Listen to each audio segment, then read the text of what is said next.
On today's show, believe it or not every team in the NBA had a good offseason. So tonight, we're going to talk about some of the teams that we think had the worst offseasons in the association. That's straight ahead on this edition of Locked On NBA Game Night. When that final buzzer rings, you know it's time for Locked On NBA Game Night. All the post-game reactions to every game across the league, every single night, with insights only the hosts at Locked On can provide. It's the true NBA fans' one stop for all the action.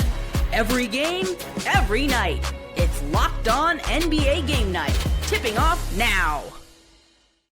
What's up, everybody? My name's Danny Cunningham from Locked On Cavs. Swipa from Locked On Nuggets. You're making the latest edition of Locked On NBA Game Night your very first or maybe even second listen of the day, and we very much do appreciate that. And today's episode brought to you by FanDuel. Join all the action at FanDuel.com. That's FanDuel.com to play daily dingers and make your free pick for who's hitting a home run this Major League Baseball season. On today's show, we're going to talk about some teams that maybe we didn't love the summer that they had, because so much of this conversation, and you and I think, Swipa, tend to trend more positively throughout the season, throughout the offseason. We like to maybe talk more so about the good things that teams do, but not all 30 teams had good summers this year. So I think we're going to focus tonight on some of the teams that maybe didn't do the best job that they could have this summer.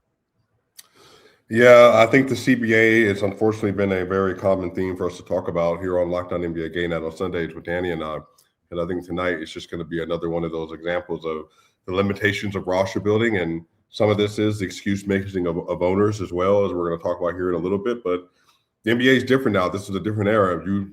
It's really difficult to go 5 or 4 years in a row with an elite roster and an elite team and just keep running it back, because there are so many penalties in doing so. Now, for us, the common man, as it used to say in some 1960s literature, for us, it may be inexcusable. But for owners, they feel like they are justified in not paying $170 million in a luxury tax bill on top of the salary that they're paying out for the players as well. So it's a new day. It's a new era. Well, let's start there, because I think there's a very easy transition to make from what you just said to the Denver Nuggets, who you may have heard in the last week. They've been in the news. They signed and traded Peyton Watson to the Cleveland Cavaliers, and in exchange, they did get a 2031 unprotected first-round draft pick from the Cavs, but they didn't get a single player back. They've been unable to offload Christian Braun, who I think is very widely viewed as somebody with a bad contract across the league. And ultimately, while I still think that the Nuggets have a lot of top-end talent, they still have the guy who I think is the best player in the world. They still have Jamal Murray. They still have Aaron Gordon when he's healthy. They still have Cam Johnson. I think that this is a Denver Nuggets team, despite all of those things, goes into this upcoming season worse than they were the year before. And a lot of it's because of the financial aspect of things. Yeah, this has been, if you've been following Denver basketball at all for the last several years, my colleagues and I, Matt Moore, Ryan Blackburn, others, Adam Latez with DNVR, and some others there, obviously, Harrison Wynn, Brendan Vogt, my boy Dev, like D-Line. If you've been following Mile High Sports, where Ryan Blackburn is also, many of us have talked about this, that this team since 2023 has deteriorated its own roster. In 2024, they got rid of KCP because they didn't want to pay him the money, but ultimately Calvin Booth wanted to go young, so he then promoted Christian Braun to step into the role that he did. He had an amazing one season, 16 points a game, 65 true shooting, shots above 60% from two, led the NBA in transition points, shot 39% for three on 2.5 attempts a game, 83% from the line, was a good defender, and it was like projection. But they let KCP go in a large part because of some disarray between Michael Malone and Calvin Booth, and a disagreement about the future of the team and what it should look like. And then you move in 24-25, it happens again, where now Calvin Booth's guys, you got Jalen Pickett, you got Hunter Tyson, you got Julian Strawther. Those are his guys that he drafted. So then they get rid of the veterans. Jokic apparently and Booth apparently asked for Russell Westbrook. Things go well until Russ has the injury. Then he plays well in the first round, not so well in the second round. But they only have 3 healthy players going into the Game 7 versus the OKC Thunder. But they also have a roster that's supposed to be dependent on young players. But Michael Malone didn't play them throughout the year, one, because they weren't good enough, and also because Calvin Booth had taken all the veterans out. You got to remember this, Danny. Calvin Booth traded 3 second-round picks to offload Reggie Jackson's $5 million remaining on his contract just because he wanted Jalen Pickett to play. I want people to realize what's been happening in Denver, Danny. This isn't like something that's been bottling up for over 1 year. A coach and a GM got removed from their jobs before the end of a season and a 50-win season for the Denver Nuggets because of the amount of issues that they were having in the front office. With like 5 games left before I don't remember exactly. I remember the day it happened. I remember where I was because I texted you about it and you immediately called me when they fired Michael Malone, and shortly thereafter Calvin Booth was let go too. But like that happened in late March, early April. And I know that was not this offseason, but everything that you're saying is kind of painting the picture into why this offseason happened the way that it did. And that's where the money stuff comes in play, because they got rid of Michael Porter Jr., if you remember, because he was making $38 million, Cam Johnson making 21. So there's a $17 million a year difference.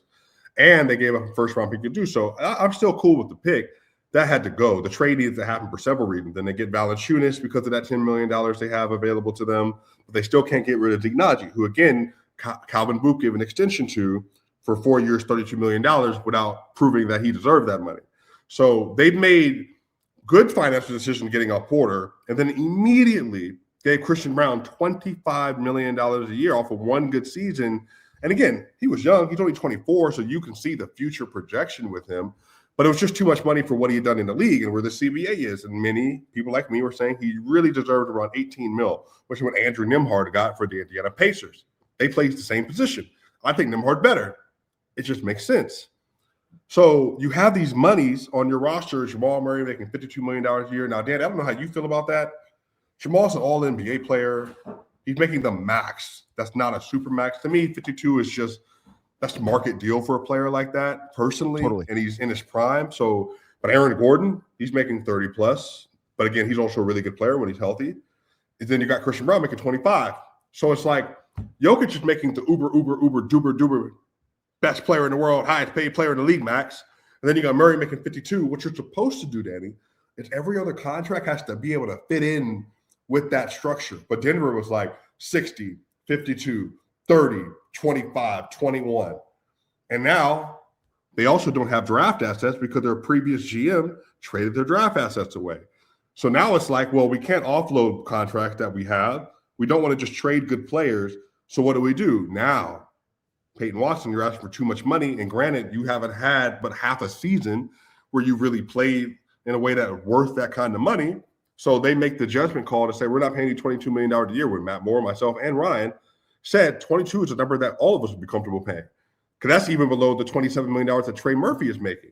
So what happens is, Danny, with the Denver Nuggets, bad financial decisions, bad front office decisions, and asset mismanagement. And then the way you reset this is by trading your two good players that you can trade, which is Aaron Gordon or Jamal Murray or Cam Johnson. And then what you do, you reallocate assets in order to rebuild the team going into the future. But instead of doing that, they basically pivoted saying, we're going to try to duck the apron. They're still above the second apron, by the way. And then with that, we're going to see if we can get any assets back for Peyton Watson, who we got at 30th overall, spent 4 years developing. Now that he's finally showing the promise, we're going to let him go to Cleveland. It didn't make sense to me. The whole plan didn't make sense to me because, Dan, you got to remember, the whole goal of the Calvin Booth era was to be the steward of the Jokic era, to win 3 championships in 6 years or 2 in 4 years, and to draft and develop. So you drafted Peyton Watson. You developed Peyton Watson, and then you let him go? That just seems to not fit the original plan that also from Josh Kroenke down was approved upon.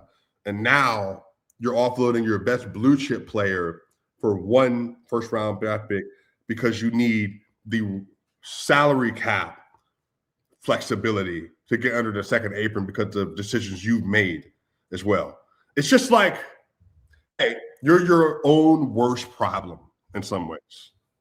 It feels like a lot of this has just been one unforced error after another. And like all of these things haven't been bad decisions. Like you said, I don't think the Michael Porter Jr. trade was a bad decision. I think he was always going to look better in his next stop where he had the basketball in his hands a little bit more. And he was in a more high usage role on a bad team than being in a lower usage role on a championship contender. Like those things are going to happen. And I don't blame Denver for that. I'm with you. I still think that was a good trade. But the thing that I keep coming back to, because I am surprised that at the end of the day, the Denver Nuggets allowed Peyton Watson to end up somewhere else, as opposed to, because of all the things you just said with drafting and developing, the fact that he's 23 years old, he's a young talent, that's like the arrow is still very much trending upwards on him. And it's just so surprising. And I get the Christian Brown contract is a bad one and no one wants it, but I'm surprised that they didn't make more of an effort to move Cam Johnson in order to make room to keep Peyton Watson. So I know that they were open to doing that. I think they really value Cam, number one, but also Cam, the way the second apron works, they don't have to get under the second apron until the trade deadline, just for context. Like, a lot of people might have the misnomer that, like, they're going into the season above the second apron. Well, that money doesn't count until the next league year, which would be next offseason. So they, I think, wanted the flexibility to be able to look at the season and say, hey, we got all of our guys. Let's see how it's working. If they're rolling, what's probably going to happen, Danny, they're going to roll, and then they're probably going to make one of those trades to get underneath the apron, but also get a player back. But my thing is, like, they didn't want to just roll with it. At some point, you had the control.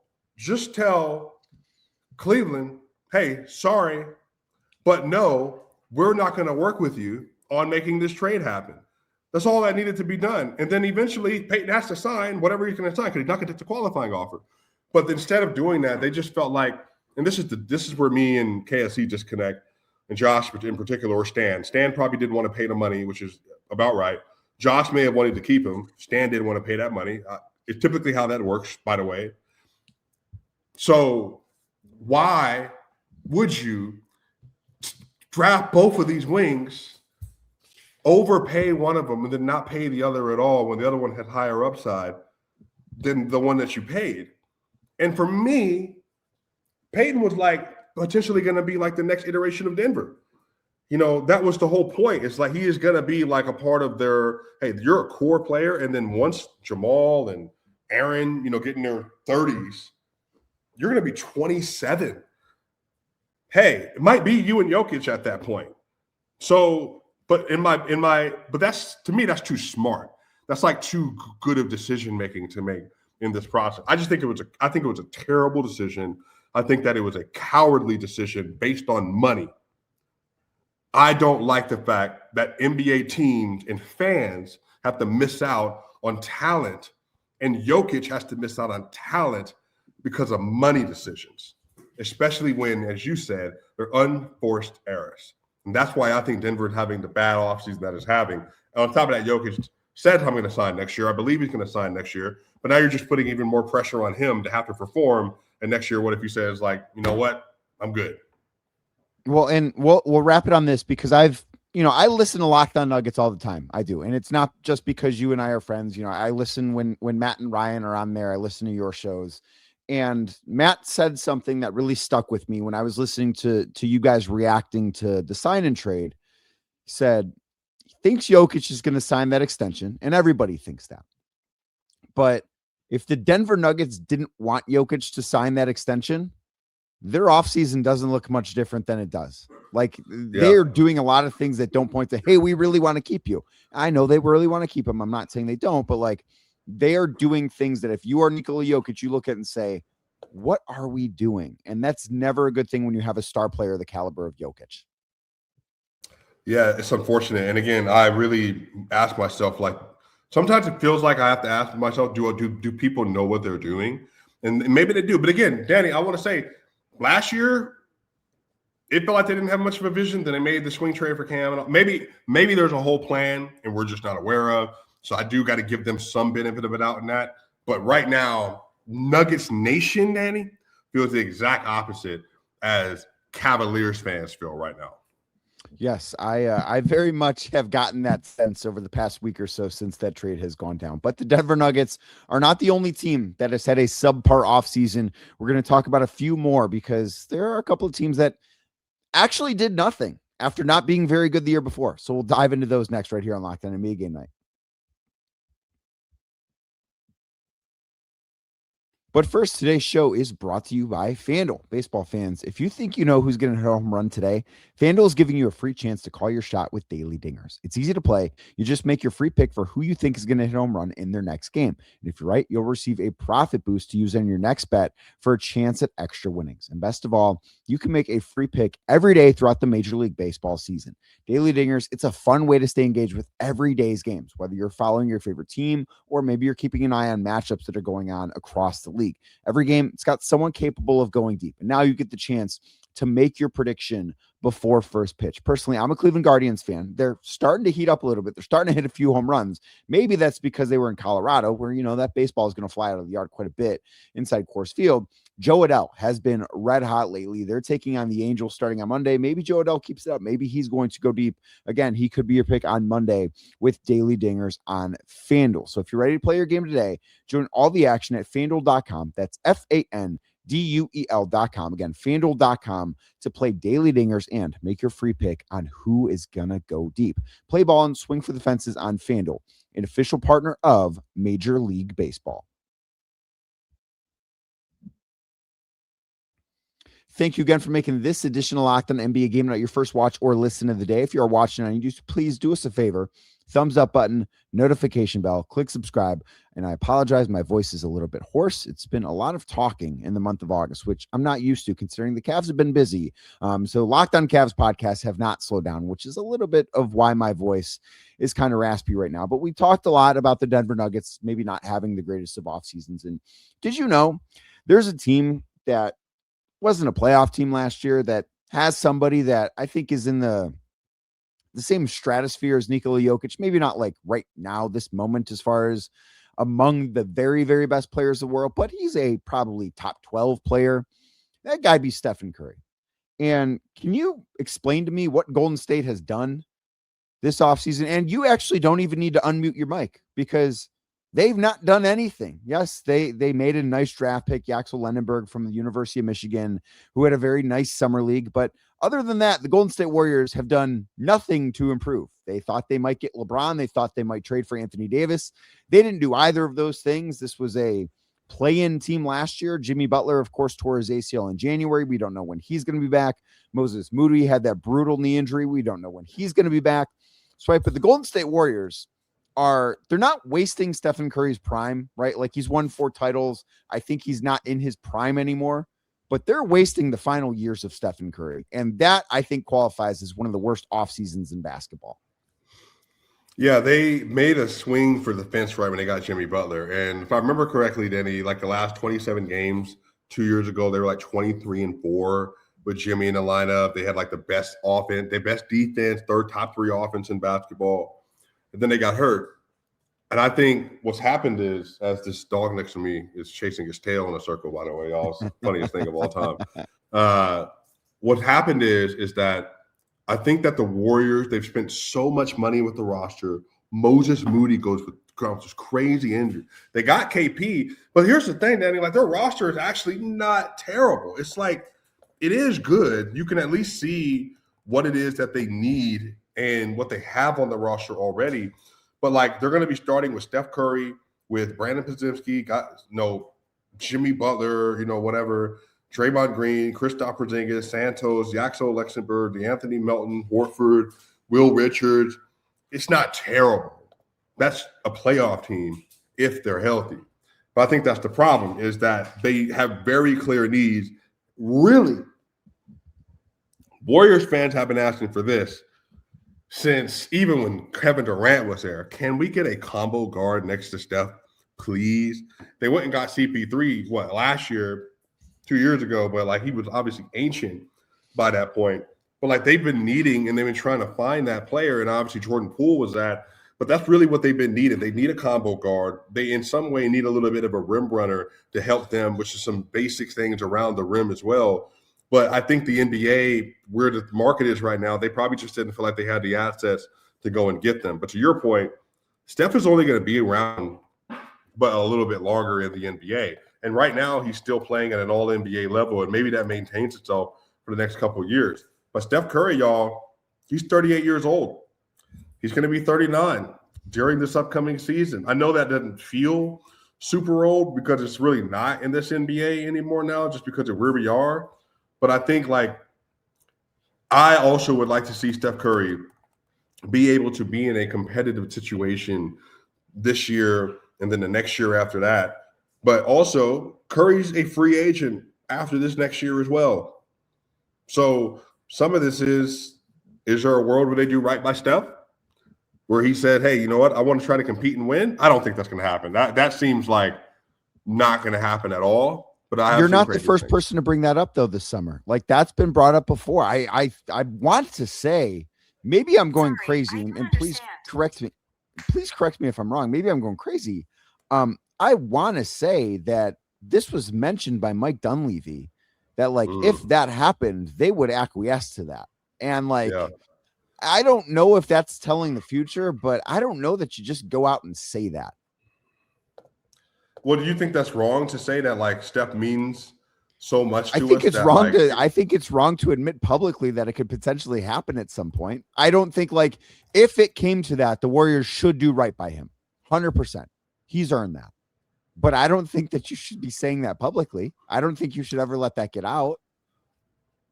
So per Anthony Slater, in a recent chat with the Athletics Anthony Slater, who does a great job covering the Warriors, and essentially is like speaking in a recent chat, explain what it would actually look like if the veteran point guard opted out of San Francisco. He said, ultimately, it's his call, his decision, whether that's allowing his contract to run out and move on. Look, if he comes to me and wants to be moved, Joe and I will talk through it, Joe Lacob. We wouldn't love it, but he's earned the right to do what he wants. But as far as the messaging or any idea that he'd be anywhere else, that's not a thing we're looking at or he's looking at. So that's the full quote. Does that make it sound a little bit better in the full quote? Maybe a little, but I kind of think like you should be phrasing that as like, listen, we want Stephen Curry to be, he is a legend. He is the greatest player in franchise history. He's one of the greatest players in NBA history. He's one of the greatest players the sport's ever seen. He is somebody that should be playing his entire career in a Warriors uniform, and we are going to do everything that we can to ensure that that happens. That's how you say that. That's how you give that quote. Is it possible? Having Steph on the roster has been so much pressure for all of them. And at this point, they just know we're also just not in a position to get much better. Is it possible they're also like, we obviously would like not prefer, we want Steph here, but it would make it way easier on us just to simply say reset on everything. But how are you resetting? Because when you reset there, like there's no guarantee. You're not going to find Steph Curry again. You're not going to find another guy like Steph Curry. You at some point will find someone awesome again. And somebody will want to go there because it's a great market and a great organization. It's a great market because of Steph now, by the way. Right. That's a big part of it. And I mean, I do think that having that new arena helps, like playing at Chase Center as opposed to playing in Oracle is a big difference. I think it's hard to want to press reset when you have a guy that has been that loyal that you shouldn't have to worry about wanting to leave, producing at the level that he's producing at still. Like, why would you want to rush the end of that era when it's not as if, it's not like we're watching Steph Curry be Vince Carter on the Hawks. Yeah, look, I think it's simple, man. I want Steph to stay. Steph probably wants to stay. But does Steph want to win? Because it's not going to happen in Golden State. No, it's not. So I think that's the tough thing. It's like, if I were Steph, I've already won 4 championships. I've been MVP twice in this league, almost won in 2021 as well. I mean, it is what it is. At this point, I'm just playing for the vibe. I'm playing for the hoops. I'm playing because I love basketball and I love my city. And I think that's kind of how it ends with the Warriors. And maybe that's enough. And maybe that is how it ends. And if that's enough, then their offseason, I guess, wasn't that bad. But if that's not enough, then I think that they had a bad offseason. Now, there's a few more teams that also didn't have very good offseasons. We're not going to dive into them as in depth as we have the first two, but there are a few teams that need to be mentioned for their incompetence. So we'll do that next right here on Locked On NBA Game Night. But first, today's show brought to you by Odoo. Running a business shouldn't feel like you're trying to connect a bunch of systems that were never really designed to work together. You've got one app for accounting, another app for inventory, a different app for sales, and somehow none of those apps that are all vital to what you're doing talk to each other. That sounds to me like a pretty big problem. Well, that's where Odoo comes in. Odoo is an all-in-one business management software that brings every part of your business together in one powerful platform. Sales, accounting, inventory, marketing, all those things that I mentioned that you need to keep your business running works in one place. Odoo is one platform to manage, grow, and scale your business, which that's what you're there to do. You're not there to manage how all of these things are going to work. You're there to manage the actual business. The best organizations, they know that success, it's not just about talent. It's about having everyone working towards the same goal. That's true in sports, just like it is in business. I mean, some of the organizations that we've talked about so far on today's show might not understand that you need everything to be pulling in the same direction, because if they did, maybe their off seasons wouldn't be as bad as what we've been talking about so far. And great organizations, they win because their operations matter. And that's exactly why you should get Odoo. You can try it for free today at odoo.com/lockedon. That's Odoo, odoo.com/lockedon, LOCKEDON. One more time, that is odoo.com/lockedon. Swipa, I have another team that is very similar to the Golden State Warriors. They, I think, did a little bit more than the Golden State Warriors, but not much more. But they were also not a very good team last year.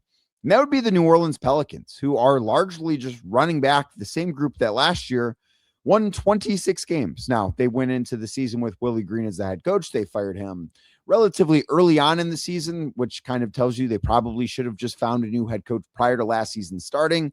But they're kind of my next nominee. Is just like, what did you do this summer? Say that team again. Are they in the NBA? What's the NBA team's name again? Yeah, that'd be the New Orleans Pelicans, and barely, I think, is. Dang, that's right. They are an NBA team. I just forgot, because you're right.